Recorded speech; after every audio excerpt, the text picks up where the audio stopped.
Morning. अगले class में हमने स्टैंडर्ड 9th चैप्टर 5, तो चैप्टर का नाम है स्वराज्य की नींव, जहां हमने रानी लक्ष्मीबाई है वो जूही को तात्या को खोजने के लिए भेजती है, क्योंकि दुश्मन है वो अभी आ गए हैं लड़ाई के लिए और ये सब लोग भोग विलास में डूबे हैं। वहां तक हमने अभ्यास किया था। अभी जूही है वो तात्या को ढूंढने के लिए जाती है। जूही कहती है, खोज क्यों नहीं सकती? आपकी आज्ञा होने पर मैं उन्हें पाताल से भी खींच कर ला सकती हूँ। तो 17 पेज पर देखो पहली लाइन। जैसे ही लक्ष्मीबाई जूही को कहती है कि तुम जल्दी तात्या को ढूंढो, क्योंकि अभी तोपों की आवाज एकदम नजदीक आ रही है, दुश्मन अभी हमारे देश में आ रहे हैं। तो जूही कहती है कि क्यों नहीं खोज सकती? आपकी आज्ञा हो तो मैं उसको पाताल से भी आपके सामने लाकर खड़ा कर दूंगी। जाने को मुड़ती है कि रघुनाथ राव तेजी से प्रवेश करते हैं। जैसे ही जूही है वो तात्या को ढूंढने के लिए जाती है, तब रघुनाथ राव है जो उसका कोई सैनिक वो सेना में है वो प्रवेश करता है। रघुनाथ राव कहता है, महारानी आपने सुना? लक्ष्मीबाई कहती है, क्या रघुनाथ? रघुनाथ राव कहता है, महारानी जनरल रोज की सेना ने मुरार में पेशवा की सेना को हरा दिया। तो जनरल रोज की सेना जो अंग्रेजों की थी ना, उसने मुरार नाम का जो देश है उसमें जो गांव है शहर है उसमें पेशवा को हरा दिया। जूही कहती है कांप कर, क्या पेशवा की सेना हार गई? अरे पेशवा की सेना तो बहुत शक्तिशाली थी, जनरल रोज ने उसे हरा दिया। लक्ष्मीबाई कहती है, पेशवा की सेना हार गई, यह अच्छा ही हुआ, अब पेशवा की आंखें खुलेगी। लक्ष्मीबाई कहती है, बहुत अच्छा हुआ, क्योंकि पेशवा की सेना है शक्तिशाली, मगर सब भोग विलास में, मदिरा में, नाच गान में डूबे हुए थे। अभी उसकी आंखें खुलेगी, अभी उसे समझ आएगी। रघुनाथ अपनी सेना का तैयार होने की आज्ञा दो। रघुनाथ कहता है कि रानी अपनी सेना को तैयार होने की आप आज्ञा दो, अभी यहाँ ही जो रोज की सेना है वो यहाँ आ जाएगी। रोज ग्वालियर का किला नहीं ले सकता। लक्ष्मीबाई कहती है कि रोज भले कितना ही शक्तिशाली है, मगर मेरे ग्वालियर का किला है वो नहीं ले सकता। रघुनाथ कहता है, मैं जानता हूँ वह कभी नहीं ले सकेगा। मैं अभी सेना को कुछ के लिए तैयार करता हूँ, केवल आपको सूचना देने के लिए आया था, चाहता है। रघुनाथ कहता है कि मैं जानता हूँ हमारे पास शक्ति है, वो कभी हमारा ग्वालियर नहीं ले सकता। मैं आपकी आज्ञा के लिए आया हूँ, मैं सेना को कुछ करने के लिए, मैं उसे लड़ाई के लिए तैयार करने के लिए तैयार हूँ। आप आज्ञा दो तो तुरंत वो लोग कुछ करेंगे, यानी लड़ाई के लिए तैयार हो जाएंगे। लक्ष्मीबाई कहती है, और जूही तुम भी जाओ सहसा बाहर देखकर, लेकिन ठहरो, शायद सेनापति तात्या इधर ही आ रहे हैं। लक्ष्मीबाई कहती है कि जूही तुम भी जाओ तात्या को ढूंढो, मगर वो बाहर देखती है तो तात्या है वो ये इस साइड ही आ रहा था। तो लक्ष्मीबाई ने कहा कि अभी वो हमारी ओर ही आ रहा है, तुम्हें ढूंढने जाने की कोई जरूरत नहीं है। जूही कहती है बाहर देखकर, जी हाँ ये तो सरदार तात्या ही है। सरदार तात्या का प्रवेश होता है। जूही कहती है, हाँ हाँ ये तो हमारे सेनापति तात्या ही है। तब तात्या है वो अंदर प्रवेश करता है। लक्ष्मीबाई कहती है, कहिए सरदार तात्या, आज आप इधर कैसे भूले पड़े? तो आप यहाँ कैसे भूल पड़ गए? आज तो आप यहाँ आ गए, इसका क्या कारण है? तात्या कहता है, भाई साहब मैं किसी के लिए सरदार हो सकता हूँ, पर आपके लिए तो सेवक ही हूँ। तो लक्ष्मीबाई से कहता है कि लक्ष्मीबाई भाई मैं आपके लिए सरदार, आप क्यों ऐसा बोल रही हो व्यंग में? मैं आप सबके लिए सरदार हूँ, मगर आपके लिए आपका सेवक हूँ, आप मुझे ऐसा क्यों बोल रही है? छोड़ो इस बात को। लक्ष्मीबाई कहती है व्यंग से, इतने बड़े सेनापति को इस प्रकार एक नारी के सामने झुकते लज्जा नहीं आती? तो आप इतने बड़े सेनापति हो और मेरे सामने आप झुक रहे हो तो आपको शर्म नहीं आती है? खैर छोड़ो इस बात को। लक्ष्मीबाई कहती है, कोई बात नहीं, छोड़ो इस बात को, यह तुम्हारी विनम्रता है, यह तुम्हारी एक जात की विनम्रता है जो तुम मुझे झुक रहे हो। लेकिन यह तोपों की आवाज कैसी आ रही है? कौन सा उत्सव मनाया जा रहा है? तो लक्ष्मीबाई तात्या से पूछती है कि मुझे तो यहाँ तोपों की गोलियों की आवाज आ रही है, कौन सा उत्सव आप मना रहे हो? शायद चाटुकारों में जागीर बांटना अभी खत्म नहीं हुआ है। तो जो आपका उत्सव है ना, सबको बांटना और सबको खिलाना, जागीरदारों की जो आपका उत्सव होता है वो अभी खत्म नहीं हुआ है। अभी तो दुश्मन हमारे ग्वालियर में घुस जाए, कहीं भी घुस जाए, मगर जो चाटुकारों में जागीर बांटना, जो आपके जो अंदरों अंदर जो जागीर बांटते हो, भोग विलास करते हो, वो अभी खत्म नहीं हुआ है आपका। मुझे लगता है कि अभी लोग आप उसमें ही पड़े हो। आप यही कार्य करते रहो भले और उत्सव मनाते रहो। तो तात्या कहता है, भाई साहब आपको हमें लज्जित करने का पूरा अधिकार है, हम इसी योग्य है, लेकिन जो कुछ हो रहा है वह आप जानती ही है। तात्या कहता है कि भाई साहब भले आप जो भी बोलो, हम इसी लायक है, आप बोलो। आप हमें शर्म आती है कि हमने ये काम किया, मगर आपको पता है हम ये अभी नहीं कर रहे। ये तोपों की आवाज तो अंग्रेज लोग अभी हमारे देश में घुस गए हैं। लक्ष्मीबाई कहती है, शायद ब्रह्म भोजन के उपलक्ष्य में ये तोपें चल रही है, तो शायद आप ब्राह्मणों को भोजन करा रहे होंगे। श्रीखंड और लड्डुओं के लिए घी शक्कर की कमी तो नहीं पड़ी। लक्ष्मीबाई व्यंग में कहती है, तो शायद ये उत्सव वो होगा कि आप श्रीखंड और लड्डू बना रहे हो, तो क्या घी और शक्कर की कोई कमी तो नहीं हुई ना। जूही कहती है, सरकार इस बार इनको माफ कर दीजिए। जूही, क्योंकि जूही है वो तात्या से प्रेम करती है, तो वो लक्ष्मीबाई से कहती है कि लक्ष्मीबाई सरदार अभी सरकार आप इसे माफ कर दो, इस बार सेनापति को आप माफ कर दो, आप इसे व्यंग में मत बोलो, कटाक्ष में बोलती है। ये सब बातें लक्ष्मीबाई है वो तात्या से कटाक्ष में कहती है कि ये तोपों की आवाज आप उत्सव मना रहे इसलिए आ रही है, आप श्रीखंड और लड्डुओं का भोजन करवा रहे इसलिए ये आवाज आ रही है, इसलिए आप उत्सव मना रहे हो, आप जागीरदारों में सब बांट रहे हो अपना अपना हिस्सा, और आप नाच गान देख रहे हो इसलिए ये आवाज आ रही है। तो जूही तुरंत ही कहती है कि इस बार इसे माफ कर दीजिए। तात्या कहता व्यग्र होकर, एकदम गुस्से में, एकदम उत्सुक होकर, भाई साहब आप यूं कब तक फटकारती रहेगी। एकदम व्यग्र हो जाता है, एकदम उत्सुक हो जाता है और कहता है कि भाई साहब आप मुझे कब तक इतना फटकारती रहोगी, मुझे सुनाती रहोगी। लक्ष्मीबाई, तू कहती है अच्छा, लेकिन मुंदर का प्रवेश। लक्ष्मीबाई कहती है कि जूही तू कहती है तो मैं इसे माफ कर देता हूँ, अच्छा है। और इतने में ही मुंदर का प्रवेश होता है। मुंदर है वो फिर से आती है।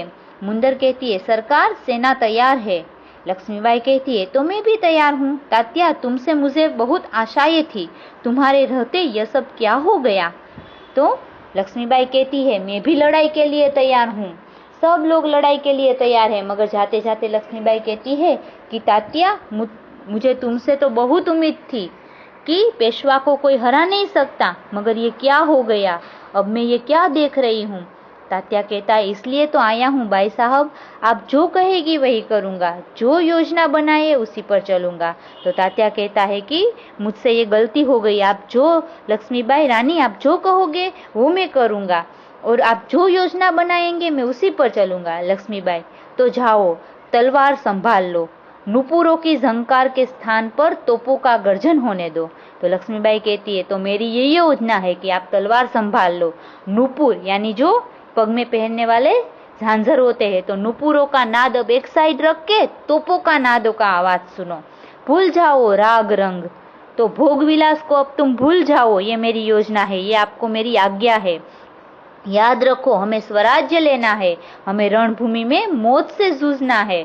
तो लक्ष्मीबाई तात्या से कहती है कि तलवार संभाल लो, जो नाच गाना, जो अपने नाच गाना में जो नुपुरों की आवाज है वो एक साइड रख के अभी तोपों की आवाज आप सुनो, और राग रंग भोग विलास को छोड़ दो आप, और याद रखो कि हमें स्वराज्य लेना, हमें स्वतंत्रता प्राप्त करनी है, हमें रणभूमि में मौत से लड़ना है।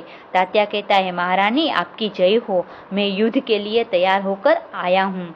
तो तात्या तुरंत ही कहता है कि महारानी मैं युद्ध के लिए तैयार ही हूँ। लक्ष्मीबाई कहती है, जानती हूँ, लेकिन सेनापति इस बार यह याद रखना कि यदि दुर्भाग्य से विजय ना मिल सकी तो तुम्हें सेना और सामग्री दोनों को दुश्मन के घेरे से निकालकर ले जाना है। लक्ष्मीबाई कहती है कि आप सेनापति हो, आपको याद रखना है, यदि हमारा दुर्भाग्य, यदि हमारा तो दुर्भाग्य चल ही रहा है, यदि हमें न मिली, विजय न मिली, हम जीत न सके, तो आपको सेना और सामग्री सामग्री दोनों को आप जल्दी जल्दी ये हमारी जो सेना है उसको संभाल कर जो उसके हाथ में न चली जाए अंग्रेजों के साथ में। दुश्मन के घेरे से, दुश्मनों से जो घेरी हुई सभी चीजें जो हमारी है वो आपको निकाल कर ले जाना है, यदि हमारी हार हुई तो।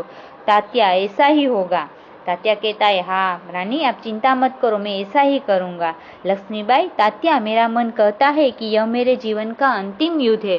क्योंकि लक्ष्मीबाई कहती है कि तात्या उसके अंदर थोड़ा दुख होता है कि मुझे लगता है कि ये हमारे जीवन का अंतिम युद्ध है। मुझे ऐसा लग रहा है कि मेरा ये जीवन का अंतिम युद्ध है, इसके बाद मैं कभी युद्ध नहीं कर पाऊंगी। जीत हो या हार, मुझे किसी बात की चिंता नहीं, चिंता केवल इस बात की है हमारी वीरता कलंकित न हो पाए।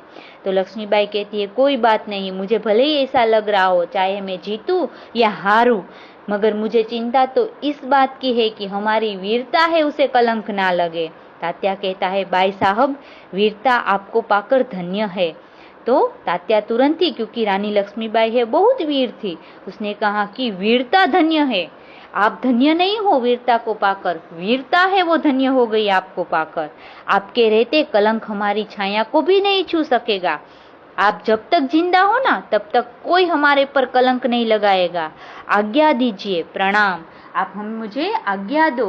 और प्रणाम करके तात्या है वो चला जाता है।